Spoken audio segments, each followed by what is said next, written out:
karena terdengar jelas suara desahan dari laki-laki dan perempuan. Rina sampai menjambak dan juga memukul wajah si ibu ini yang membicarakan ibunya ini punya pacar, seorang lelaki yang sudah punya anak dan istri.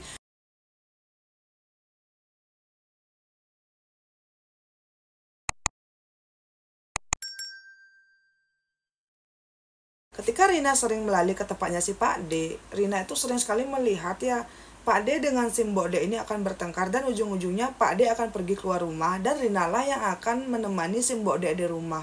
Mbok D sering cerita kepada Rina, kenapa ya dengan suami saya, kenapa dia berubah, sekarang dia makin kasar, tidak pernah perhatian lagi. Dan menurut si Mbok D, si Pak Gede ini sering sekali menginap di luar rumah dan tidak pernah bilang dia menginap di mana dan apa alasannya gitu loh teman-teman. Dan anehnya ketika itu Pak Gede ini bersikap sangat sayang dan juga sangat baik kepada Rina. Rina pun mulai risih dong, dia tuh merasa tidak nyaman, takutnya nanti Mbok D ini kayak curiga, jangan-jangan si Pak D punya hubungan dengan Rina. Makanya Rina pun memutuskan mulai jarang datang ke rumahnya si Pak D. Nah, karena Rina ini mungkin jarang datang ke rumahnya Pak D ya, Pak D pun sering menelpon, kenapa kok kamu jarang datang ke rumah, ada apa, apakah Mbok D pernah melakukan sesuatu kepada kamu? Rina pun menjelaskan, oh tidak Pak D, saya memang sedang sibuk bekerja di garmen, jadinya tidak ada waktu untuk menengok kalian ke rumah. Tapi Rina tuh kayak berjanji, dia akan lebih sering datang ke rumah karena merasa kayak segan gitu loh teman-teman. Karena biar bagaimanapun yang mencarikan pekerjaan dan juga menampung Rina waktu awal bekerja di kota Denpasar kan adalah Pak D dengan istrinya. Nah setelah itu teman-teman, tiba-tiba setelah Rina ini bekerja 6 tahun di garmen ini ya, tepatnya 1 tahun setelah Rina tahu kalau rumah tangannya si Pak D dengan Mbok D ini mulai gonjang-ganjing. Ketika itu teman-teman, tiba-tiba Rina ini dipecat oleh atasannya tanpa alasan yang jelas. Dan ketika itu Rina kan merasa kayak ini tuh ada apa gitu loh. Tapi dia kalau melawan juga kayak tidak punya power. Nah ketika itu sebetulnya Rina tuh bingung dan sedih banget. Apa yang harus dia lakukan? Kok tiba-tiba dia dipecat tanpa alasan yang tidak jelas. Rina pun berinisiatif ingin melalui ke rumahnya Mbok D dan ingin mencurahkan isi hatinya. Tapi saat Rina datang ke rumahnya Mbok D, ya Mbok D tidak membukakan pintu. Dan rumahnya Mbok D ini terlihat sangat sepi. Ketika itu anak-anaknya Mbok D pun keluar dari rumah gitu loh. Dan anak pertama, kedua dan juga ketiganya Mbok D dengan Pak Gede ini bilang, kamu tidak usah datang lagi ke rumah saya, dasar kamu penjahat. Intinya ketiga anak-anaknya si Mbok D dengan Pak D ini ya, yang tadinya bersikap sangat ramah, sangat sayang kepada si Rina, kok tiba-tiba bersikap sangat kasar, bahkan mengancam. Rina tidak boleh lagi menemui ibu mereka dan tidak boleh lagi datang ke rumah mereka. Rina kaget dong, dia tuh kan tidak mengerti ada apa. Nah Rina berpikir, apa jangan-jangan anak-anaknya si Mbok D ini curiga kalau Rina adalah wanita simpanan dari ayah mereka. Rina pun menjelaskan kalau dia tidak punya hubungan apapun dengan ayah mereka. Rina juga menjelaskan Rina tidak pernah ada masalah apapun dengan ibu dan bapak kalian. Kenapa kok kalian seperti ini gitu loh. Intinya Rina tuh kayak merasa kaget dan kayak merasa kok gini. Tapi anak-anaknya Mbok D malah bilang, pokoknya kamu tidak perlu tahu, kamu pergi dari rumah kami dan jangan pernah bilang ini kepada bapak kami. Rina pun bingung sementara. Akhirnya dia pun di hari itu juga mengemasi semua barang-barangnya dan pulang kampung. Dan kebetulan ketika itu Rina sudah punya sepeda motor Mio Sporty. Itu tuh sepeda motor yang dia cicil sendiri setelah 6 tahun bekerja di garmen. Setelah tiba di kampung, Rina pun menceritakan semuanya kepada ibunya kalau dia sudah dipecat dan tidak punya pekerjaan lagi. Ibu dan juga kakek dan neneknya si Rina bilang, ya sudah kamu diam saja di kampung, kamu bantu saja ibu untuk berjualan. Dan ternyata teman-teman, saat itu ibunya Rina ini sudah punya warung kecil, tempat dia tuh kayak menjual makanan ringan dan juga ibunya ini kayak punya catering kecil gitu loh teman-teman. Kalau di desanya ini ada yang punya acara apa, warga-warga akan memesan makanan di tempat ibunya si Rina. Dan ibunya Rina sudah punya 2 karyawan yang membantu ketika ibunya ini memasak di dapur. Dan Rina pun mengiyakan. Nah mulai saat itu Rina pun bekerja dengan ibunya. Adik kedua juga bekerja dengan ibunya teman-teman. Adik ketiga dan keempat waktu itu masih sekolah. Nah waktu berlalu teman-teman, setelah Rina ini tinggal di kampung, kan otomatis ya dia ini terjun langsung ke lapangan untuk mengirim makanan-makanan yang dipesan oleh warga desa yang sedang ada acara. Dan ketika itu Rina tuh mulai kayak merasa kok sepertinya keluarganya ini menjadi sorotan di kampung mereka. Rina sering mendengar gosip konon katanya ibunya ini punya pacar, seorang lelaki yang sudah punya anak dan istri. Ini tuh gosip yang benar-benar sedang hot-hotnya di kampung. Dan Rina pun kayak bingung, kok tiba-tiba ada gosip seperti ini, dari mana sumbernya, dan siapa yang memulai kayak memercikkan gosip sepanas itu. Rina pun mulai kesal. Dia tuh merasa kayak tidak terima kalau ibunya dibicarakan seperti itu. Rina pun mulai bertanya kepada ibunya tentang gosip ini. Tapi ibunya selalu bilang, udahlah Rin, abaikan saja. Kita fokus saja bekerja. Tidak usah mendengarkan bisik-bisik tetangga. Yang itu tuh tidak ada untungnya gitu loh. Dan Rina pun mengiyakan. Tapi anehnya semakin hari Rina ini kayak mulai gerah dengan pandangan. Kayak orang-orang tuh memandang Rina tuh kayak jijik, kayak gimana gitu loh. Dan Rina tuh kayak merasa kupingnya tuh panas banget setiap mendengar ocehan-ocehan dari ibu-ibu tetangga.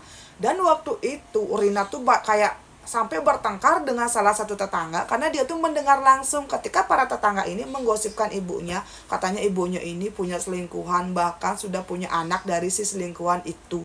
Rina sampai menjambak dan juga memukul wajah si ibu ini yang membicarakan ibunya si Rina sampai sekeras itu.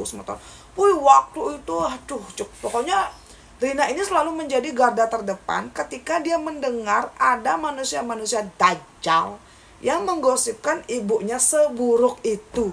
Rina itu kan tidak terima dong, kenapa kok bisa-bisanya ada orang lain yang menggosipkan ibunya seperti itu. Karena menurutnya Rina ya, ibunya ini tipikal ibu yang sangat baik, selalu mengalah. Dulu bahkan ketika di KDRT oleh bapaknya, ibunya ini kan tetap bertahan demi Rina dan juga adik-adiknya. Dan kenapa sekarang kok ada orang lain yang menilai ibunya Rina seburuk itu? Pokoknya Rina ini selalu semotong, selalu membela ibunya di depan orang-orang yang selalu menuding dan juga memfitnah ibunya. Karena Rina yakin ibunya tidak mungkin seperti itu. Ya, Rina ini pasti hanya setia kepada bapaknya. Itulah yang dipikirkan oleh Rina. Nah, suatu hari semeton, di desa tetangga itu adalah acara pernikahan. Kebetulan si orang yang punya acara ini memesan nasi bungkus sebanyak 2000 bungkus di tempatnya si Rina. Ibunya kayak happy banget, akhirnya lo ada orderan sebanyak ini. Dan konon katanya orang tua dari orang yang menikah ini adalah seorang pejabat dan ingin merayakan karena putranya ini menikah setelah berumur 35 tahun. Nah, waktu itu sebetulnya Rina ini diminta untuk pergi ke kota mengambil sayur dan daging karena ibunya akan meracik bumbu di dapur ketika itu gitu loh. Karena ini tuh kayak acaranya 3 hari lagi, jadi mereka itu membuat racikan bumbu dari sekarang agar 2 hari lagi tuh cuma tinggal ngerakit gitu loh. Rina pun pergi ke kota, dia pun datang dari kota ini, berhentilah di sebuah rumah makan. Rumah makan ini tuh letaknya itu dekat dengan desanya si Rina. Nah, waktu itu Rina mendengar semeton, di belakangnya dia ini adalah ibu-ibu yang menggosipkan ibunya si Rina. Katanya ya, si ibu-ibu ini pernah melihat ibunya si Rina masuk ke sebuah penginapan yang baru dibuka di desa tersebut. Dan menurut ibu-ibu yang bergosip ini, orang yang dilihat masuk ke penginapan itu adalah Pak Gede, lelaki yang selama ini selalu membantu Rina dengan keluarganya. Nah, ketika itu Rina tuh benar-benar tai kepolo. Dia tuh berpikir, ini kok ada gosip baru lagi, ini tuh kenapa? Nah, waktu itu juga ibu-ibu yang bergosip ini bilang, sepertinya Rina dengan adik kedua bukanlah anak kandung dari bapaknya si Rina. Mereka juga bilang kalau Rina dengan adik-adik ini adalah anak dari si Pak Gede yang sudah berselingkuh dengan ibunya si Rina selama bertahun-tahun, bahkan ketika mereka masih tinggal di kota Denpasar. Rina yang mendengar kalau ibu-ibu ini bergosip separah itu, dia tuh benar-benar tai kepolo. Sebenarnya dia tuh pengen banget melabrak dan pengen banget nyacak si ibu-ibu ini, tapi itu tuh dalam keadaan warungnya rame banget sama teman. Dia juga tidak mau nanti kalau dia membuat masalah, takutnya catering ibunya akan mendapatkan nama yang buruk gitu loh. Jadi dia tuh menahan diri dan pulang ke rumah. Dalam perjalanan ini Rina tuh kayak bingung banget. Dia tuh berpikir, kenapa ya kok ada gosip seperti itu? Selama ini gosip yang dia dengar kan ibunya ini memang punya selingkuhan. Tapi kenapa baru sekarang Rina mendengar gosip kalau dia dengan adik-adik bukanlah putri kandung dari bapak mereka? Rina makin pusing dan berpikir ini tuh ada apa? Nah, waktu itu karena hujan deras, Rina pun menepi sekitar 2 jam dan baru melanjutkan perjalanan pulang. Nah, karena mungkin Rina ini menepi kan otomatis dia tuh kayak jam pulangnya tuh agak telat gitu. Terus Rina pun tiba di rumah sekitar jam 7 malam. Rina waktu itu melihat sepeda motor dari 2 karyawan ibunya ini sudah tidak ada, yang mungkin karyawannya ini sudah pulang. Dia juga melihat kamar adik-adik dan juga kamar bapaknya ini sudah tertutup, karena itu tuh kan di kampung. Jadi otomatis orang-orang yang ada di sana itu kayak tidurnya itu benar-benar selit gitu semua. Rina pun pergi ke kamar mandi. Nah, ketika Rina ini pergi ke kamar mandi, Rina kok seperti mendengar ada suara bisik-bisik dari belakang kamar mandi. Rina pun kayak, itu suara siapa ya? Nah, waktu itu dalam keadaan gini loh semua. Rina kan baru masuk ke kamar mandi ya. Pintu kamar mandinya Rina ini kebetulan sedang rusak dan pintunya itu cuma ditutupin menggunakan kain. Saat Rina masuk ke kamar mandi, dia baru saja akan membuka pakaian karena ingin mandi. Kok dia mendengar seperti ada suara yang berbisik di belakang kamar mandi. Dan waktu itu kebetulan sekali lampu di kamar mandi itu mati, jadi tidak ada penerangan. Baru masuk ke rumahnya Rina ini, di kiri itu adalah kamar ibu, bapak, dan juga adik-adiknya si Rina. Di sebelah kanan adalah kamar kakek dan neneknya. Dan di sebelah kamar ini tuh ada dapur. Kamar mandinya Rina ini jaraknya itu mungkin sekitar 3 meter jauh di belakang. Karena kamar mandi ini tuh kayak kamar mandi darurat gitu loh teman-teman. Dan kamar mandi ini dekat dengan perkebunan kakek dan neneknya si Rina. Ketika itu Rina berpikir, ini siapa yang berbisik-bisik di belakang kamar mandi? Rina pun berjongkok dan menempelkan kupingnya itu kayak di tembok kamar mandi. Dan waktu itu Rina berpikir, apa jangan-jangan adik kedua dan ketiga membawa pacarnya diam-diam sekarang dan sedang bercumbu di belakang kamar mandi? Itulah yang dipikirkan oleh si Rina, semua. Rina pun duduk di dalam kamar mandi sambil menutup kuping karena terdengar jelas suara desahan dari laki-laki dan perempuan di belakang kamar mandi. Ketika itu Rina pojok tai kepala, dia tuh pengen banget melabrak adik kedua atau ketiganya ini yang diam-diam membawa pacar. Dan setelah beberapa menit sebetulnya si pasangan ini mungkin sudah selesai melakukan sesuatu ya, kalian mengerti lah. Tiba-tiba kong anjing-anjing tetangga tuh kayak ngongkong dan terdengar juga suara kaki yang menjauh dari belakang kamar mandi. Rina pun mulai mengintip dong, itu tuh siapa? Nah, saat Rina mulai mengintip dari celah-celah tembok kamar mandi, itu tuh karena kamar mandi darurat, jadi bangunannya kan tidak permanen dan juga tidak rapat gitu loh. Rina kok melihat ibunya sedang berdiri di sana sambil membetulkan daster, membetulkan rambutnya yang acak-acakan dia, dan Rina ini melihat punggung seorang laki-laki yang berjalan menuju kebun belakang rumah mereka. Nah, Rina berpikir, kok ibunya ada di sana? Dan siapa laki-laki ini? Setelah malam itu, semua Rina mulai berpikir keras. Apakah jangan-jangan gosip yang selama ini dia dengar itu tentang ibunya punya selingkuhan benar? Rina pun mulai kayak mengawasi ibunya, semua kemanapun ibunya. Rina ini selalu bertanya, ibu mau kemana, mau cari apa, dengan siapa. Tapi selama itu Rina tidak pernah merasa kalau ibunya ini kayak melakukan sesuatu yang aneh. Nah, kemudian Rina pun mendengar gosip dari tetangga kalau Pak Gede dengan Mbok Dek sudah berpisah karena Mbok Dek sudah tahu siapa selingkuhannya si Pak Gede. Nah, Pak Gede ini kan satu desa dengan si Rina, jadi orang-orang tuh ya tahu dan mendengar gitu loh apa yang terjadi di desa mereka gitu loh semua. Wih, waktu itu Rina pun berpikir, hah?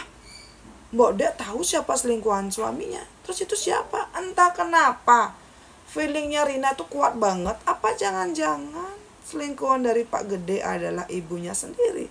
Tapi Rina berusaha positif thinking. Ini tidak mungkin. Ini pasti cuma feeling dari seorang anak yang merasa kecewa setelah tahu kalau ibunya ini mungkin saja punya selingkuhan. Dan waktu itu sebetulnya bapaknya Rina ini sakitnya makin keras. Dia tuh cuma bisa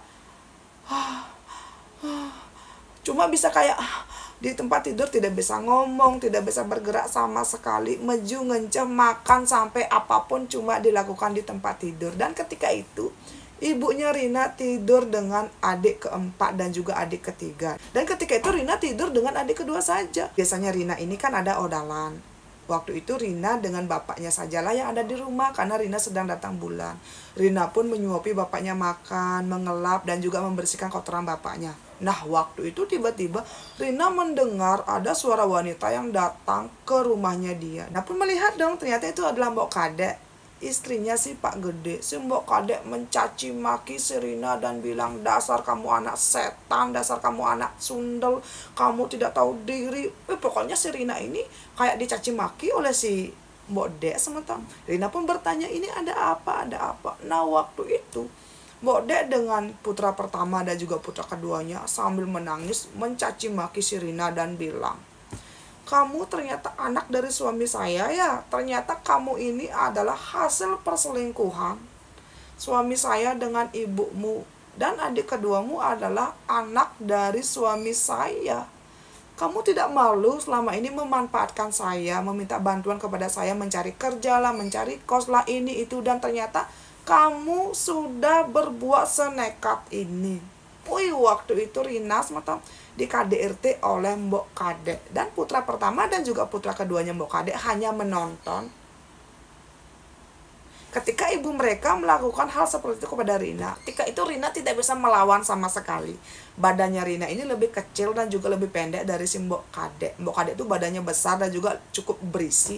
Jadi Rina itu semacamnya dijatuhkan ke tanah, kemudian perutnya itu diduduki, tangannya ini dipegang oleh si Mbok Kade, kemudian plak-plok sampai giginya Rina ini copot dua semata. Oh, Rina pun saya tidak tahu Mbok Dek, saya tidak tahu. Tapi si Mbok Dek dengan putra pertama dan keduanya ini seolah-olah menutup telinga dan tidak mendengarkan penjelasan dari si Rina. Setelah Mbok Kade puas melakukan KDRT ini kepada Rina, Mbok Kade mengambil batu kemudian melempar kaca jendela rumahnya si Rina sampai pecah. Dia bilang, "Beritahu ibumu datang ke tempat saya kalau dia merasa tidak terima saya melakukan ini kepada kamu. Inilah pembalasan saya untuk kamu dan ibumu yang sudah menipu saya mentah-mentah." Setelah itu semua Mbok Kade pergi dengan putra pertama dan keduanya. Rina menangis menahan kesakitan, wajahnya sudah babak belur.